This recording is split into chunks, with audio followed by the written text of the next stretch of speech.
మణికర్ణిక మహిమ. శ్రీనాథుడు రచించిన శ్రీ కాశీఖండము నుండి. కాశీ విశ్వనాథుడు ఒకనాడు కాశీ విశాలాక్షితో ఆలోచిస్తూ, మన కుటుంబానికి ఒక దక్షుడైన ఆప్తుడు నిర్వాహకుడిగా కావలసి ఉన్నది అని పలికాడు. ఆమె ముఖం వంక చూశాడు. అప్పుడు శ్రీ మహావిష్ణువు అక్కడ అవతరించాడు. అంతట శివుడు విష్ణువుతో, ఈ కాశీక్షేత్రము 5 క్రోశముల వరకు నాది, నా కుటుంబానికి నీవు నిర్వాహకునిగా ఉండవలసినదని పలికాడు. అంతటా విష్ణువు, చక్రమునన్ త్రవ్వి ఒక పుష్కరిణి చేసి ఖననవేల ప్రయాస సంజనితమైన ఘర్మజలమునన్ పూరించన్ కైటబారి ఆ మహాపల్వలంబున్ కాశీ అంతరమునన్. తన శ్రమజలముతో, అంటే ఎంతో కష్టపడి చెమటలు కారుతుంటే తన చక్రాయుధంతో కాశీ లోపల గొప్ప మడుగు త్రవ్వాడు శ్రీ మహావిష్ణువు.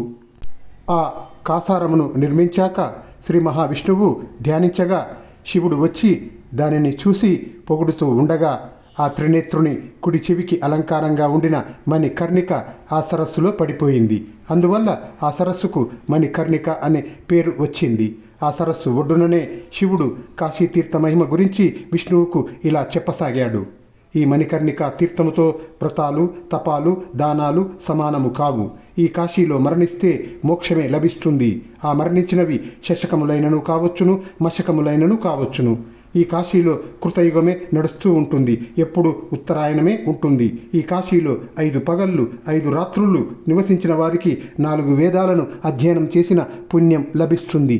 ఈ కాశీలో 3 రాత్రులు నిద్ర చేస్తే అశ్వమేధము, రాజసూయ యాగములు చేస్తే వచ్చేంత పుణ్యము లభిస్తుంది. ఎవరైనను దూరాన ఉండి కాశీని స్మరించినంతనే చేసిన పాపాల నుండి విముక్తుడు అవుతాడు.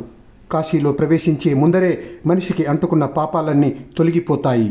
సంచిత కర్మల నుండి, ఆగామి కర్మల నుండి, ప్రారబ్ధ కర్మల నుండి కాశీ నివాసము, కాశీ స్మరణము రక్షణ ఇస్తుంది. నాకు మరణం దూరం, ఇప్పుడు నేను పిన్న వయసు వాడిని అని వ్యక్తి తలుచుకొని నిర్లక్ష్యంగా ఉండరాదు. రోజు రోజుకి దగ్గరవుతున్న యముని మహిషపు గంటా ధ్వనిని హెచ్చరికతో జ్ఞప్తికి తెచ్చుకోవాలి. మరణం సమీపిస్తున్నదని భావించినంతటనే, మరణ భయం ఉన్నంతటనే దుర్జటిపురమైన కాశీని చేరుకోవాలి.